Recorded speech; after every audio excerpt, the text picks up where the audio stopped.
All right, welcome everybody to another LinkedIn Live presented by Administrate. My name is John, and I am delighted to be joining you today from our intergalactic headquarters here in Edinburgh, the beautiful capital of Scotland. And today we've got a special guest who I'll introduce in just a minute. But the topic is one that we are obviously very passionate about here at Administrate, which is the case for a TMS. And what is a TMS? That's a training management system. So today I'm joined live all the way from his intergalactic headquarters, I guess, in Pennsylvania.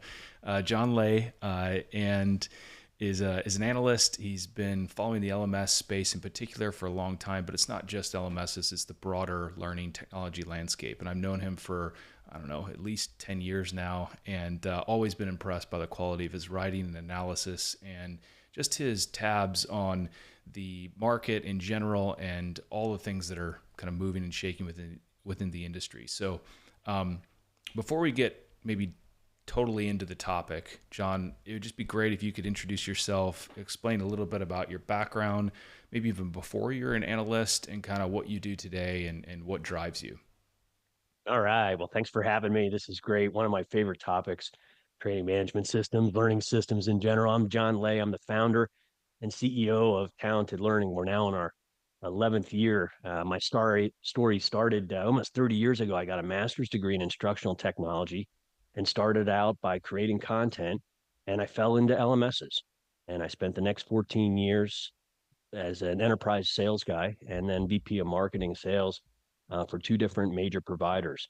But during all that time, I developed a specialty on the business of learning, less about compliance and training completions and start rates and completion rates, and more about moving the business needle of how learning and strategic learning could actually change a business and make a competitive differentiation in a business by training customers and partners and thinking about learning as a strategic tool.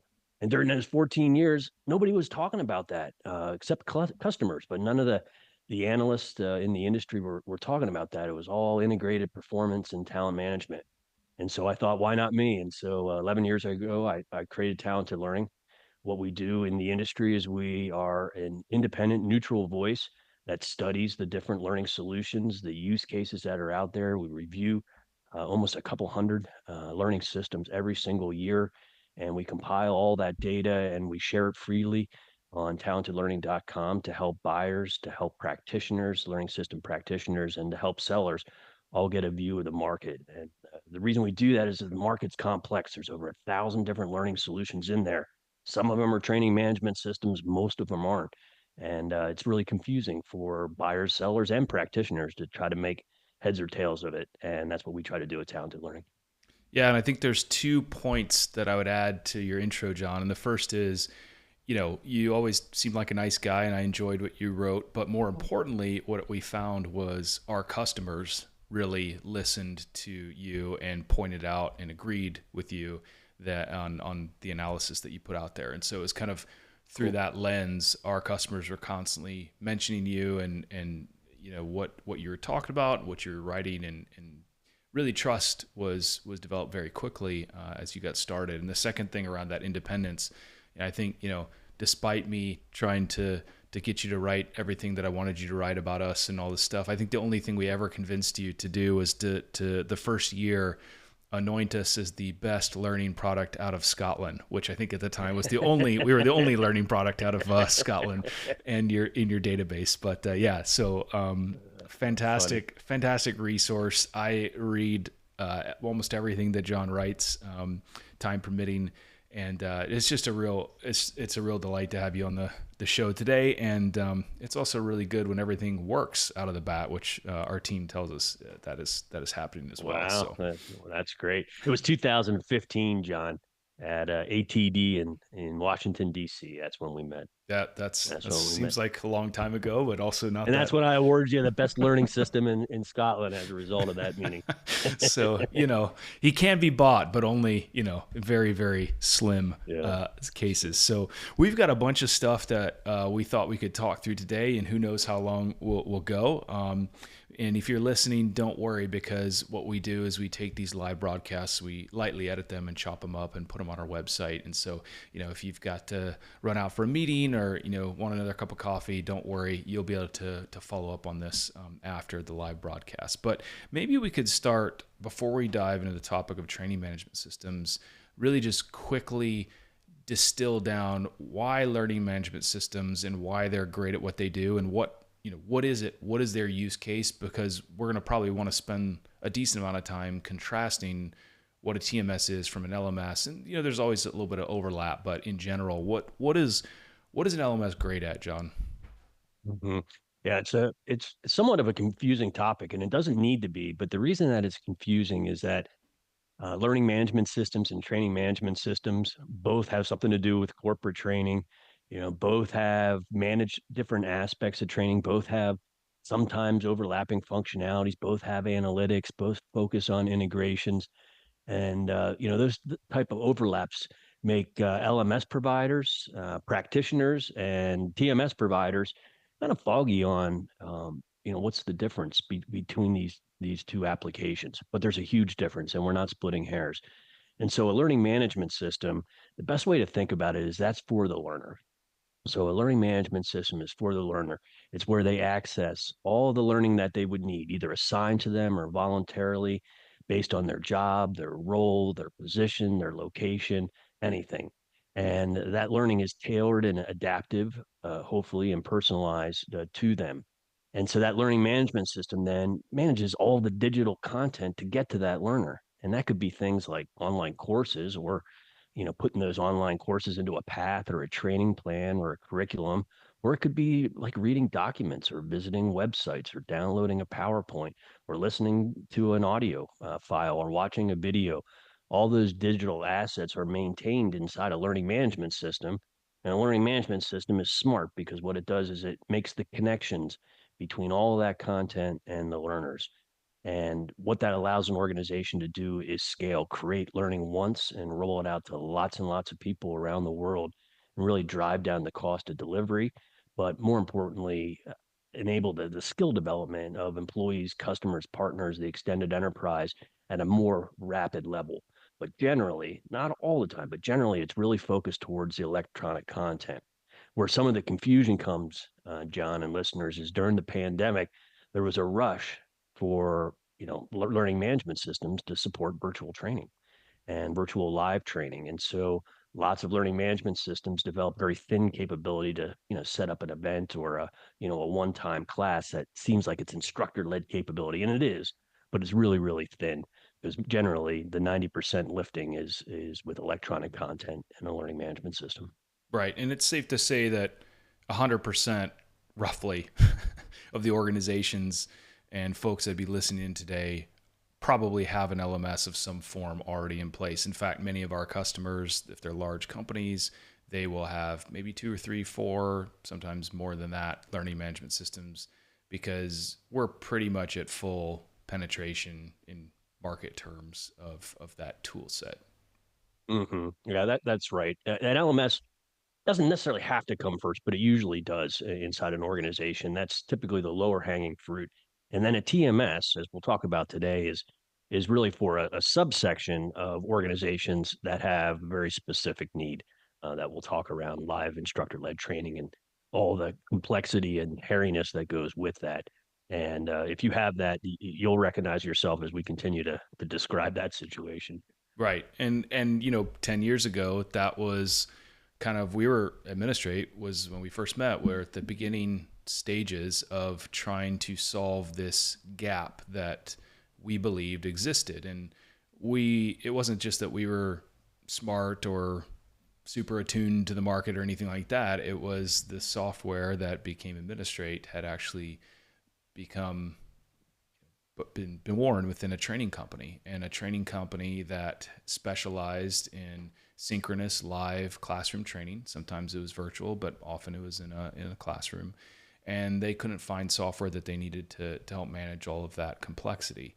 And so they started building some stuff and cobbling together things, and then that's how Administrate was born. And this has been a decade long journey, over a decade long journey, because this problem is complicated and difficult to solve, particularly at scale. And that problem Hmm. effectively is, how do you get tens of thousands of students through thousands of classes all around the world if you're multinational, and do it in a way that is automated and doesn't make people want to tear their hair out, right?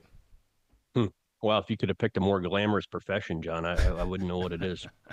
Yeah, well, my father ran a training company out in Asia, and my mother was a teacher, and I taught English to make money out there, and had a bit of a front row seat in that. But actually, my previous company before Administrate, training fell underneath my remit, and we had a bunch of partners and customers and employees to train, and often it needed to be done in a classroom for a whole bunch of reasons. And that mess and that kind of pain that I experienced was something that I kind of was really attuned to. And so, that was the starting point of, hey, we need to figure out, what does a solution look like that could take away that pain, and really just help folks get off spreadsheets and whiteboards and dry erase markers and things like that.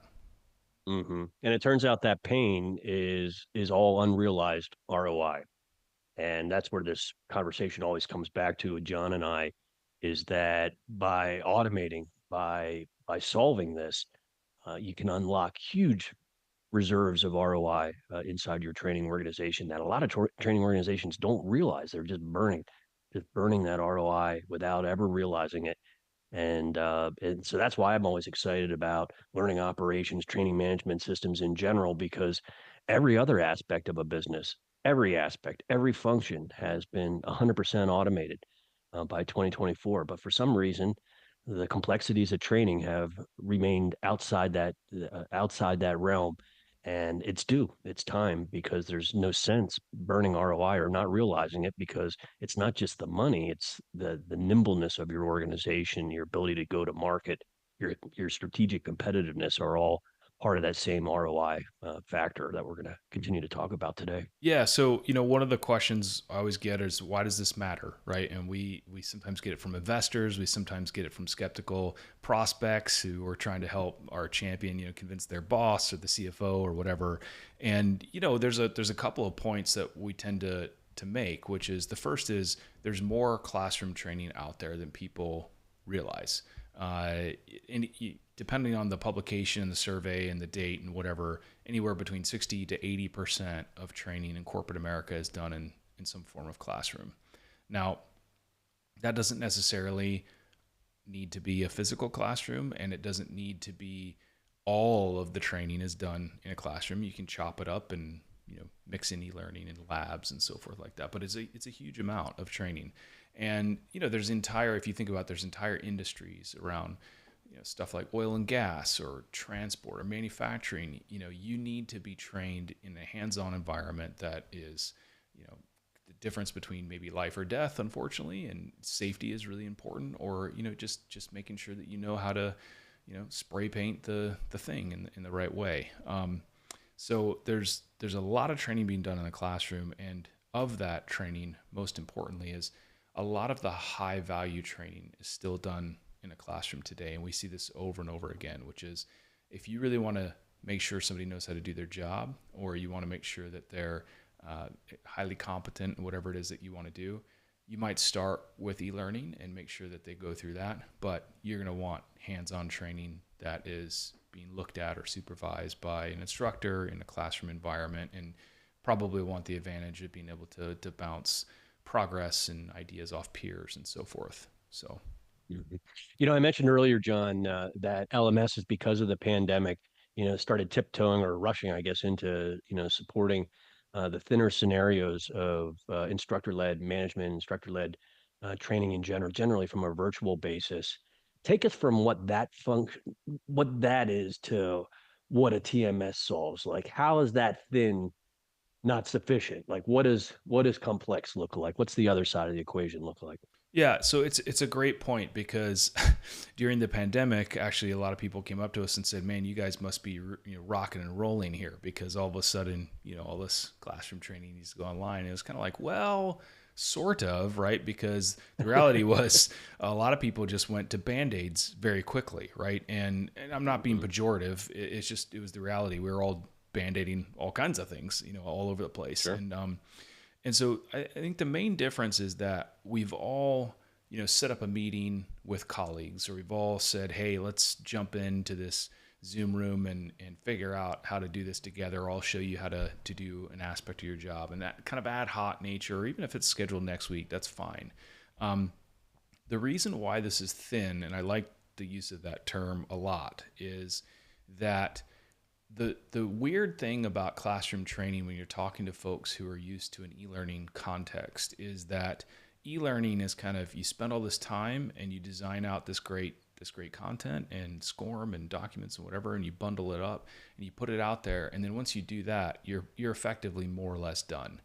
You might update it every month or quarter or something along those lines, but it's a bit of fire and forget. You put it on the shelf and people can take it off the shelf and use it and put it back on the shelf and so forth.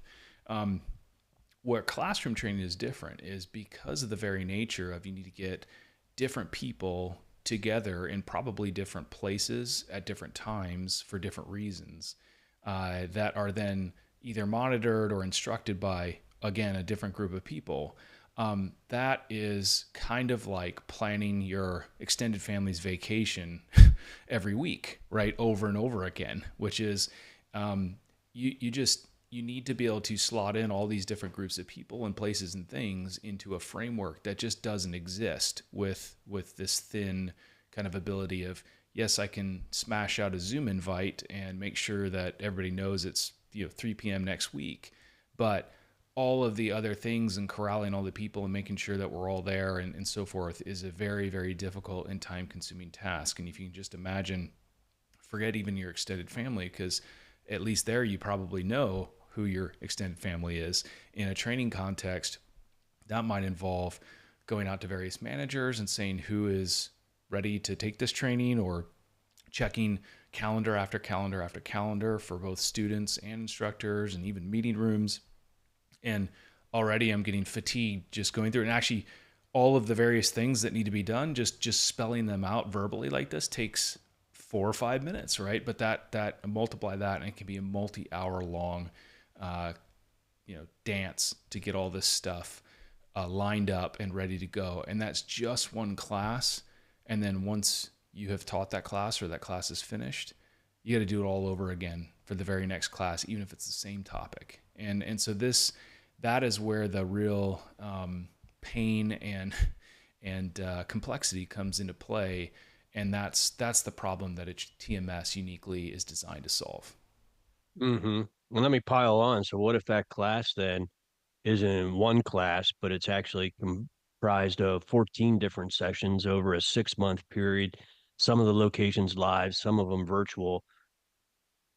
How Yeah. you do that? It And then you run that same 14-part series 15 times a year. Yeah, and I mean, even silly little things like, let's say we've got it all nailed and we finally get it and everybody's registered and we all know what we're doing.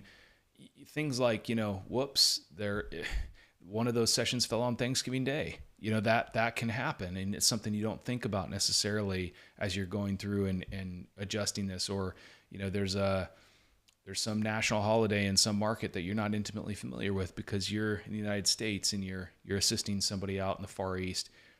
All of this stuff, just that the permutations start to just compound and compound and compound, and it becomes very overwhelming. And the solution is that folks tend to start throwing more and more bodies at it, more and more spreadsheets at it, and just working really, really hard to get this right. And that's the other kind of the frustrating and almost sorrowful thing, is that when that complex,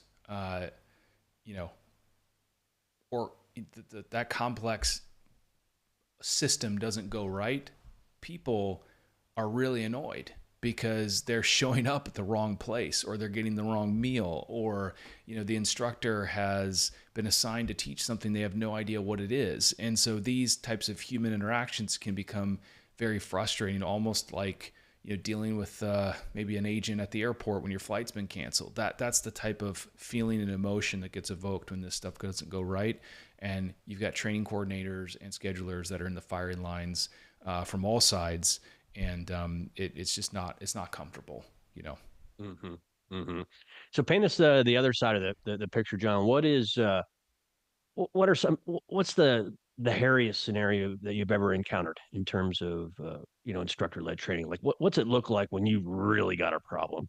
Yeah, so we like just on my desk this morning, we've got a prospect. They're a large financial institution, and they sign up banks. Actually, they're a financial trainer that has financial institutions as customers, and they sign up banks that will have a 6 month training program for a variety of products.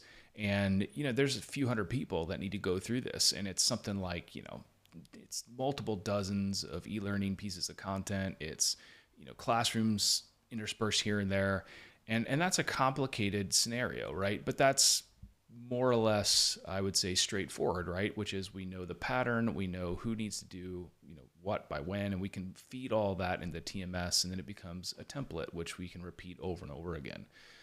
The real complexity starts to come in that we've seen over the years is now take that and translate it into a multinational training operation.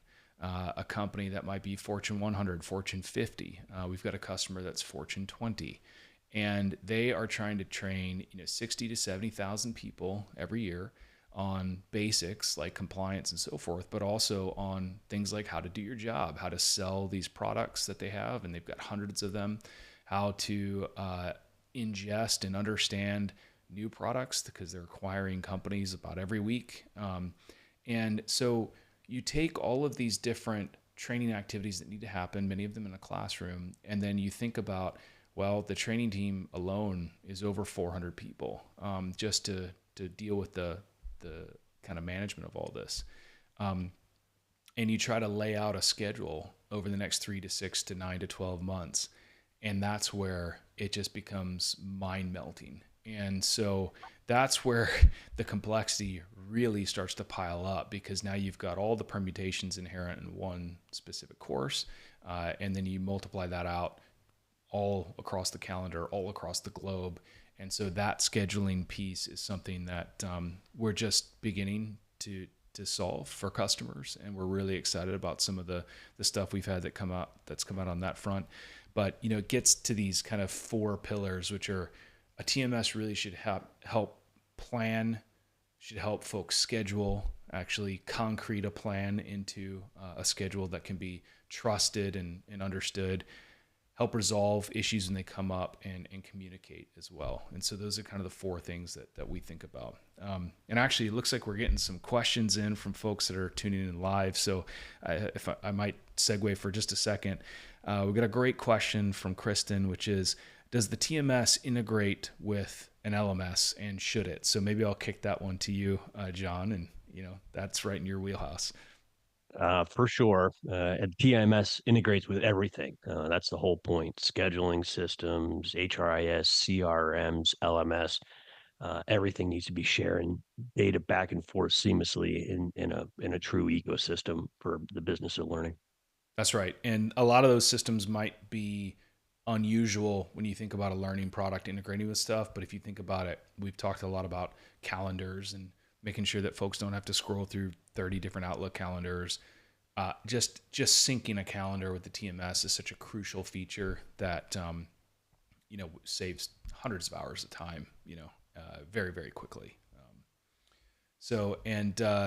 Here's another great question from Bruce, which is, what is the threshold of complexity at which a training management system is preferable over a learning management system? Wow, Bruce, you took that question right out of my list. And For John. I'll take a quick stab at this, right? And that is, I don't think these systems are mutually exclusive, right? And I don't think we should be looking at them as either or. Now, that's an evolution of thinking for sure. If you'd asked me 10 years ago, I probably would have said, you could probably get by with one or the other, and depending on the context. But when we're talking about larger, complex training environments, which most people are in today, I really think it comes down to get the right system to play to the right strengths in the areas that you care about. And so we tend to see like all of our customers have learning management system. That's normal. Many of them have multiple. And so picking and choosing the right tool for the right job, I think is important. And our kind of threshold tends to be if you're running 100 plus classroom training events each month, you're probably at the point where somebody in your organization is dying and would really appreciate some relief. It could be less than that. It could be slightly more than that, depending. But yeah, that's my quick answer to that, John. I don't know what your thoughts are. I think just from a matter of ROI perspective, if you think about full-time bodies or full-time professionals that are helping with administration, so if you've got 3, 4, 5, 20 of them, you need a TMS. I mean, you should have none. One, two, a small handful, even for a huge training organization. So if you're plugging holes right now with people designed to copy and paste and schedule and work with spreadsheets, then you already have the ROI business case to buy a training management system and automate all of that. Yeah, I mean, about a year or so ago, I think I came up with this idea, and I was like, marketing folks, I was like, we need to talk about how a training management system can arrest the coefficient of scale. And everybody was like, what does that mean? And I was like, it's super simple, right? It's back to physics, and you have the coefficient of friction, all this stuff. And they were like, no, we're not going to listen to you. But I'm going to say it today because this is our event, and marketing's not here. But what They're we not here mean right now. by that is, if you need more bodies to deliver more classroom training, that's a problem. And the literature is really clear on this, which is larger companies actually do worse at this than medium-sized or smaller companies, and that is the fact that they need to add incremental people to deliver incremental training is a huge burden and problem. And what we want to see from our customers is that fairly typical story. ForgeRock, now Ping Identity, a customer of ours for many years, they were able to 10 and 100x their business. And actually, we had a great interview with Kevin, who's the gentleman over there. They started off with 3 or 4 people on their training team, and then 100x'd their revenue and throughput and so forth. And they had about 4 or 5 people 10 years later. And that's kind of what you want to see when you think about whether a TMS is being effective for you. And that's the ROI Yeah, that you're talking about. sure. Each person is what, 80 to $100,000 loaded when you consider everything, and so that pays for a lot of automation for sure. Yeah. To be able to do that. Hey, let's double back. You said the 4 pillars were plan, schedule, communicate, and resolve. Why don't we go through them? Tell me about plan. What's that mean? Yeah. So planning for us really revolves around that idea of, okay, we understand, and the analogy that we use sometimes is, you think back to the periodic table of elements, and again, I was preparing. We had our customer conference here in John's got a Edinburgh. scientific flair. Well, we had our customer conference here in Edinburgh back in May, and I was preparing this talk to little intro remarks, and I was like, this periodic table of elements, that'll be a great metaphor. And I looked it up because I wanted a picture of one, right? And I pull it up, and I was like, this is a lot bigger than I remember from when I was in middle school and high school. And, we've since discovered like 15 or 16 elements since the late 90s. So, it's one of those things where you're like, wow, you're getting old. But, if you've got all these elements of what it takes to run a class, and, we talk about distilling those elements into a template, and then it becomes a much easier exercise to lay out, and the template will guide you and help you through this scheduling operation. But if you've got all of that, then assembling a plan for what you want to do over the next 3, 6, 9, 12 months is really, really important. And it's important for a lot of reasons. It's important for demand planning. It's important for understanding your business objectives and how the training team is going to help meet them.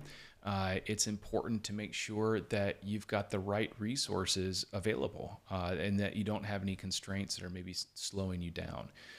And so getting that plan put in place, unfortunately, today tends to look like some poor team, four, five, six, maybe dozen people, lock themselves away in a room. They have a spreadsheet that they put up on a big TV if they're lucky, and if not, they're on small monitors, and they start playing this game of Tetris of like fitting all this, these training classes together.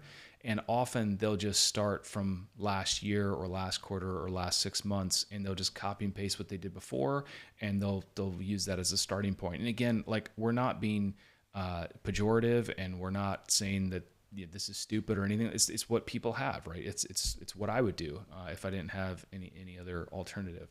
And that becomes a very laborious and time consuming and painful process, because what happens is just getting the Tetris game to fit together is maybe goal number one, but then you've got to go out and say, hey, okay, John, you're scheduled to teach this, and Bob, you're scheduled to teach that, and Tom, whatever, and you disseminate this draft plan, and you start getting all the comments back, and people are like, well, I forgot to put in my vacation days and all this stuff. And so it's that planning operation is something that we have seen teams can take up to a month every year, or sometimes even a few weeks per quarter, to get that plan put in place. And then it's still not necessarily the most optimized thing, but that, we're just trying to keep our head above water and get this thing out on time.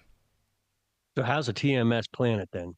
Yeah. Take us So through that. So basically, when we think about what a TMS can do, is because the TMS can understand, okay, this is what is required to run these classes. And one of the features that we've talked about in depth, and we just did a LinkedIn Live a couple of weeks ago, and it's out on our website right now, is this new feature of ours that we've called the scheduler. And it's a new feature for us in that we're talking about it publicly, but we've been working on this for like 3 or 4 years, and it's been a big lift.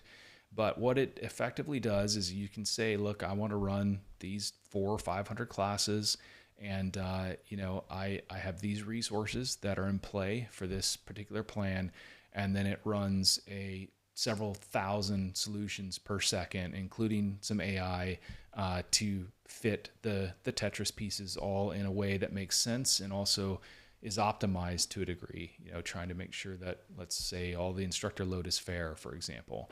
And that is something that, a computer can do very well. And then it comes up with a solution, and then you can start tweaking it around the edges. And, you're talking within a couple of minutes, getting a solution that may have taken you weeks or months previously. And it's it's one of those moments where, you work really hard at something, and our team has been working really hard on this, and then they see it in practice, and it's very satisfying. And so I'm really proud of the work that our team has done, and also it's been fantastic getting input from customers on how we can make that better. But that's just the starting point of where we want to go. So that's kind of how we think about in terms of planning and how a TMS can solve that for folks. Wow, cool. Cool. And you mentioned before, but now's a good time to reinforce it. Now you layer on the calendar aspects of that.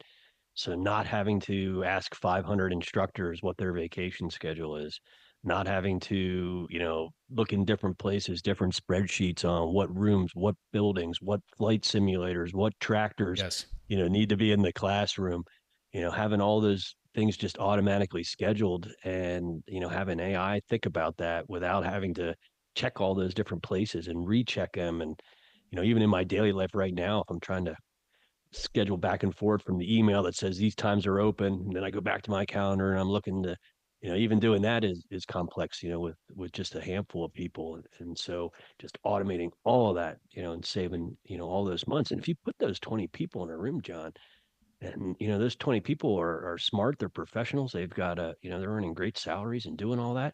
It's a huge investment every quarter, to do that unnecessarily. And it goes right back to that mind and ROI. That's what we're talking about. And it's not just the time of that team either. It's the business impact of, like, if you are rolling out a new product and service to your global sales force, and they have to learn about that window of validity, of competitiveness of that new product and services is finite until the competition catches on or one ups. And so if you can shave that time down from 4 months to 2 months, or from 2 months to 1 month, that your team globally is operational and ready to hit the ground running to sell a new product or service, that has a huge impact of, in the revenue of an organization, especially a large organization. Thinking about that side of the equation, that go-to-market side is more valuable than the saving of the money side, in my opinion. Yeah, and if you think about it, let's say we've bought a company yesterday and we want to get our 500 salespeople up and running and trained on this new product that we're really excited about. Um, what are the barriers to decreasing that time to readiness, right, for my sales force? Well, it's not just finding the time of day in order to schedule these classes. Although that is a starting point. It's the constraints that you will have along the way in order to achieve that. So I can't put all 500 people.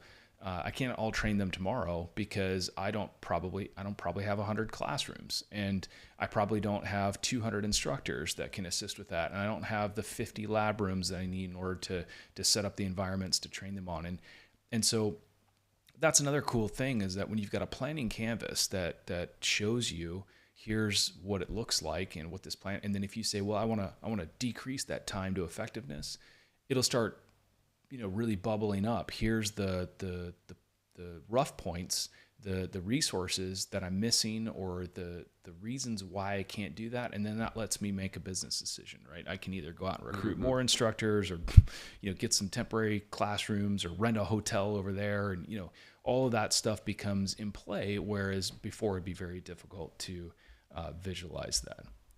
So one really good question that just came in from Kathleen is, are some LMSs better equipped to work hand in hand with the TMS, or does it matter?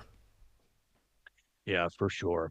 For sure. It would be the same type of LMSs that would be able to service an organization of that size and scale and global nature. So you'd be looking at your better LMSs are more used to and more attuned to working with a TMS and having a TMS augment them. If you go to the other side of the spectrum, small and medium size, where a lot of the learning management providers are playing in the bottom half of the market, in volume, you'll find that they probably don't know what a TMS is, and it's not important to them. Yeah. And so, today, for example, we've got out of the box integrations with the folks at Thought Industries, with the folks at Docebo.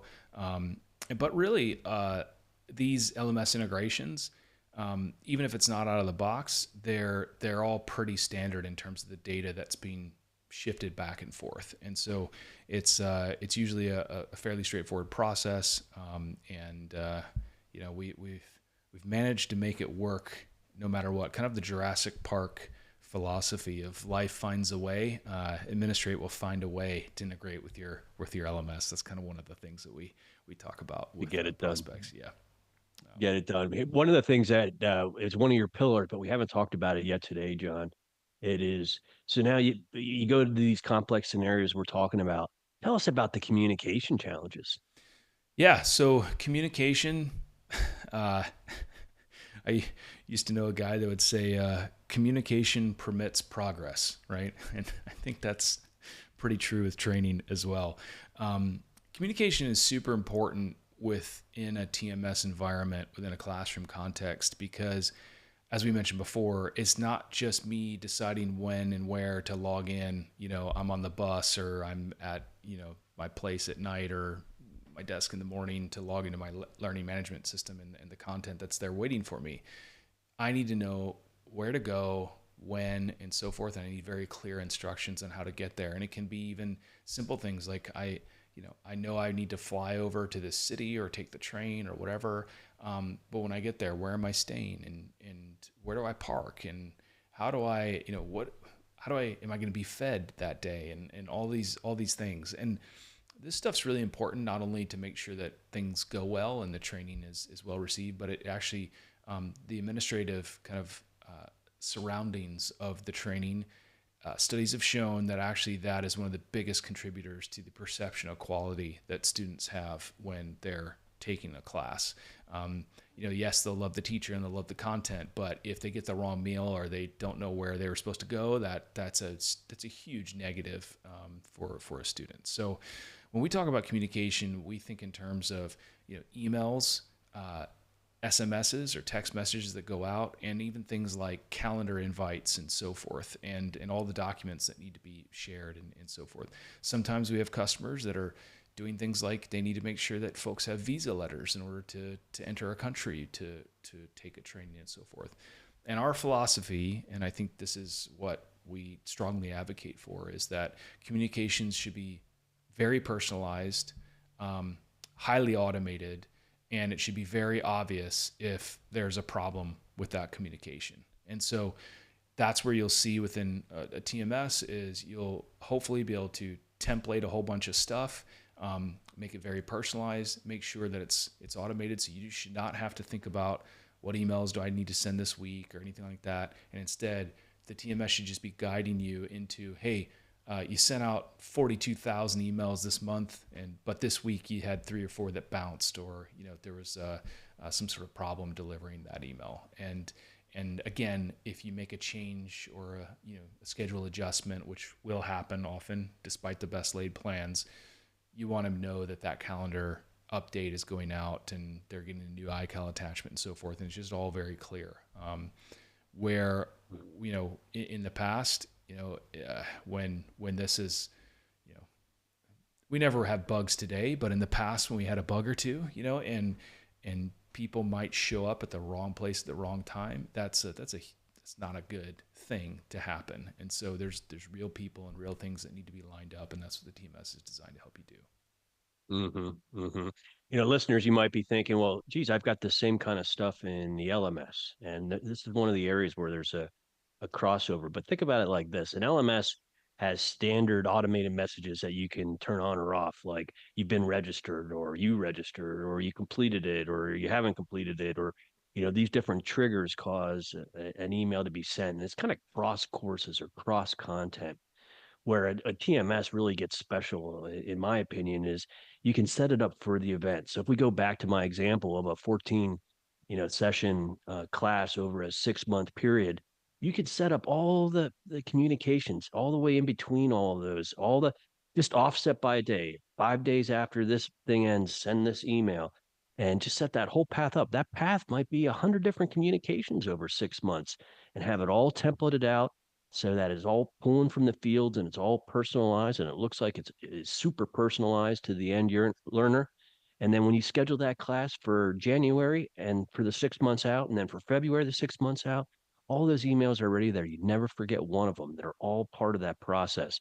And that alone is, as a guy that runs around pulling my hair out with email, I mean, just being able to guarantee and go to sleep at night knowing that you're not dropping the ball on on these necessary communications because you're coming back from vacation, or you're entering into the annual meeting or something like that. Just that part alone, I think, gets glossed over on how important that is from an ROI and from a customer satisfaction, learner satisfaction standpoint. Yeah, 100%. I mean, it can get very complicated in a good way, i.e., you're doing a lot more and you're not worrying about it. And it can be massively powerful. And I think that's probably a good segue into this other pillar, which is what we tend to refer to as resolve, resolution to problems. We talk about this all the time, right? Which is you hit the button in your TMS and you get a great schedule, and 2 minutes later and you tweak it for another hour or two, and then you're ready to go and life's really good. And you go into the Christmas holidays and you're excited about the new year, and January 1 rolls around and that's a holiday. And then January 2 rolls around and that's a holiday in Scotland as well. And so then January 3, finally the year starts. And right away, things start to go wrong, as they always do, right? And a classroom gets flooded, or an instructor is going on maternity leave, or there's a bunch of things that can happen that you can't necessarily foresee. And it's kind of like, well, how do you deal with that? And how does that get bubbled up to you in a way that is actionable and that you don't have to go hunt for it and so forth? And so that's where TMS really should be that kind of traffic cop, or that that surveillance drone, if you will, to get even more dystopian, around what's happening within your training environment, and bubble those things up to you and say, kind of like if I'm flying, hey, this flight has been canceled or you're going to miss your connection and we've rebooked you here and here's a couple other options. That's what we want to see with the TMS to really assist folks, because again, just because you got the schedule put out there, life's going to happen and it's going to get in the way and you're going to have to react to things that come up, and we want to make that really seamless and straightforward. How automated would something like that be, John? So for example, if I don't know, an instructor, changes their calendar, puts he goes on maternity leave or something like that. Does that bubble up then? Do they say, oh, well, John's supposed to teach these 18 classes and that's how it bubbles up, or you basically identify it and say, John's the problem. Show me all the places John's impacted, or both. Yeah, so great question. When things are running well and you've got your instructor calendars fed in and you've got your room calendars and so forth, things will happen. John will need to go to an emergency dental appointment tomorrow, and what happened, or schedule a holiday on the wrong week because that happens. And what's awesome about this is when you've got that two-way sync between the TMS and your instructor calendars, and there's some privacy settings on the way that we've implemented it where you don't necessarily need to be able to see everything. You just need to see free or busy. But that will bubble up on a dashboard in Administrate, and it'll say, hey, John has now got a conflict, whether it's the dentist or a holiday or something else. And it'll say, here are all the areas where that is impacted, whether it's a class or something else. And then actually the system will then suggest a suitable replacement for that instructor. And in one click, you can hit replace, or if you want to, mess around with it yourself, it'll provide you a bunch of other options that you can do to take care of that. That's just one example, right? There's a bunch of other things that we monitor proactively that bubble up to our dashboard. Things like fill rate. If you're getting close to a class that's about to run, you can specify what is the fill rate you're comfortable with, and your targeting will alert you to that. There's a whole bunch of things, and it's just one of those really important. It sounds simple, but when you're doing it at scale and the variables are changing all over the place, it saves so much time, and it just increases confidence and helps peace of mind. And the other thing too is that, okay, you might have very specific business things, requirements that are unique to you that we haven't contemplated yet, and that's okay too. You can always build out reports to monitor various other metrics or things that might be happening, and some of our customers, they have strict maintenance intervals in equipment, and they want to know when this piece of equipment gets over 100 hours of usage in a given month, and they need to take it offline and do some recalibration or whatever. You can build out those reports, and then those reports can bubble those things up to you as well. So there's a bunch of different ways you can kind of think about being proactive and on that resolution of issues. Mm-hmm. Mm-hmm. Is the LMS or the TMS the final system of record? So yeah, it's a great question, and the answer, like all complicated topics, is it depends. Right? It depends. However, what we have seen work really well is that most organizations, they've got their e-learning stuff more or less taken care of, and it's dialed in. And maybe it's not, but the e-learning stuff it tends to be under control, and customers tend to be very happy with how that's functioning. And the reality is we don't want to come in there and uproot everything and do tons and tons of change for the sake of change. And so the rule of thumb tends to be, as long as you're happy with how the LMS is working and so forth, the LMS is the system of record and authoritative for that e-learning content and often other forms of digital content, like you mentioned. And then the TMS will be authoritative and the system of record for the classroom training.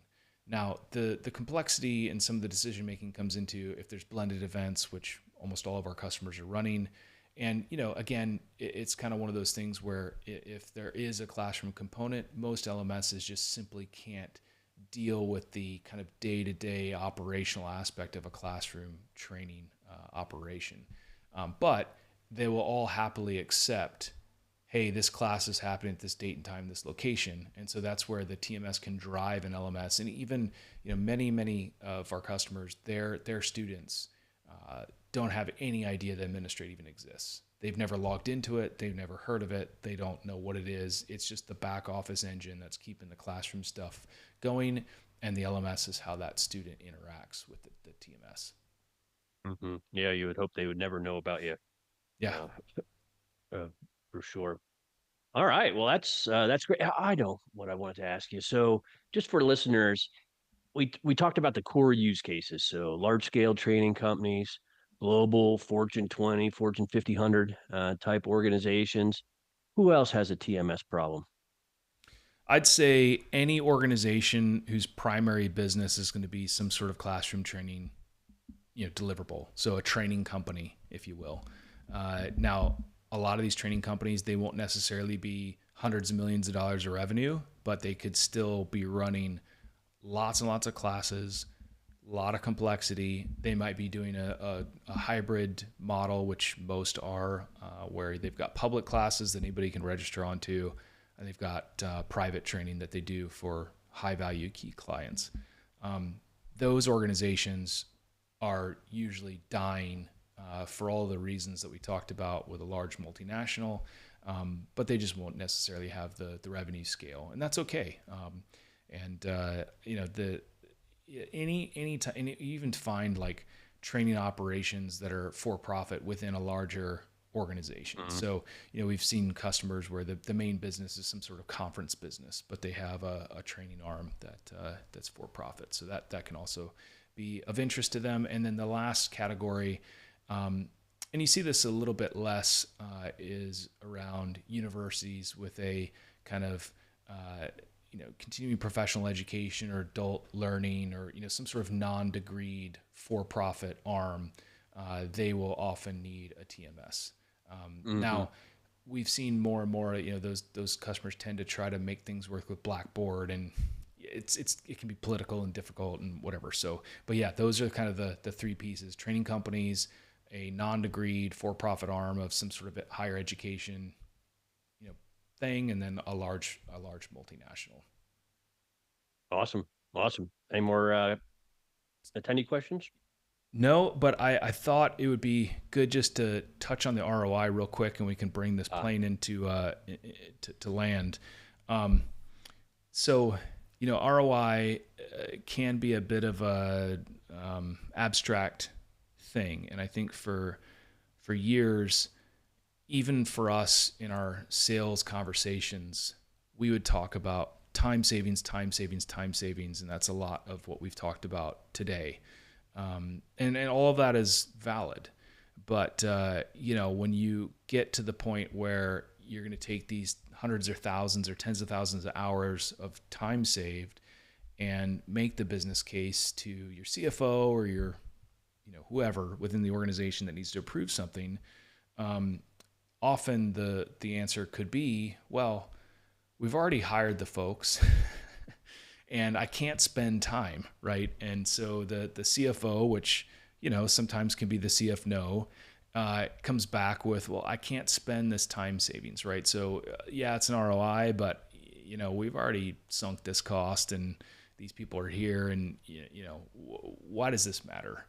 And for, a long time, this is one of those questions that was like, well, that's kind of tough to answer. But we had this hypothesis, which was those people really should be doing other things, not the highly important but kind of lower value work of checking calendars and sending emails. And those people often have come through and been hired, like you were originally, which is they were supposed to be instructional designers. They were supposed to be instructors full time. And instead, they have had a significant portion of their day-to-day job has been co-opted by this administrative burden. And so our hypothesis was that the time that gets freed up then gets plowed back into making a better training product, doing a better job overall, updating those classes that need to be updated that we haven't been able to get to for the last 6 months, or embracing full throttle, the new initiative where we bought this company. We want to make sure everybody gets trained super fast, and so actually growth becomes the second piece of that ROI, where we want to see the growth in training, in terms of bodies being trained, but also the offerings being offered and so forth. And that was the hypothesis. And over the last 3 or 4 years, it's been really neat to see, just by looking at our own customers' data, that most of our customers within the first year, at the minimum that they'll improve, is about 40% additional training classes delivered, and people that have gone through, and some of them are like 3-4 digits of percentage growth, and then that holds true almost every year. They continue to improve and so forth. And so I think, just in terms of that ROI conversation, that can mean additional revenue if you're selling your training. That can mean significant business performance improvement. There's a whole bunch of much more hard metrics that you can tie against that you can spend, that we now can be very confident in saying that this is the outcome you'll get in terms of ROI. So, I don't know, John, if there's anything that you have to add to that, but that's kind of how we think in terms of ROI now. Yeah, that's nice. The two-step process, and I think the third step that's out there, that is the holy grail, is then to tie that to the actual business improvements. So, how much are you selling more? How much did it impact the churn rate? How much did that impact revenue by having a bigger validity window, with this new content that you're rolling out, or new product and service offering? So taking it to that next stage, and that's combining now the CRM and the business ERP data with the training data to get to that analysis. That's where it's all going. And once it's 100% there, then the question of whether you can afford a TMS is off the table at that point. It, It's a rounding error. You're absolutely right. Like, I can't tell you how many times we've spoken to people and they're like, we know this training is effective. We hear it from our students, and they can do their jobs better. We hear it from their managers, and we know that this is moving the needle, but we don't have time to sit down and crunch the numbers and get all this stuff corralled and so forth. And being able to free up that time to then be able to articulate that message means a whole bunch of great outputs. It means much more investment into training. A lot of times we'll see training budgets increase after folks have brought in a TMS, because now they can really put that money to good use, and we'll see folks have career progression and all kinds of really cool things. So ROI just doesn't stop with the time that's being saved that we've been talking about today. So Excellent. all right, John. Well, we've been going on for almost an hour here. We could probably go for another hour or two, but we do this all the time. Yeah, I really appreciate your time, and really appreciate the folks that have been tuning in and asking great questions and so forth. And if you want to dive in a little bit deeper on some of these topics, things like communications, things like scheduling and planning, things like even just how to sell your training and so forth, we've got a bunch of videos out there, and we do these things most Tuesdays at this time. And so yeah, I really appreciate your time, John. I know you're busy, and we'll let you get back there to helping folks make better decisions on their learning tech purchases. So all right. Well, thanks for having me on. It was a great conversation, and always thrilled to trade notes with you. all right, thanks everybody.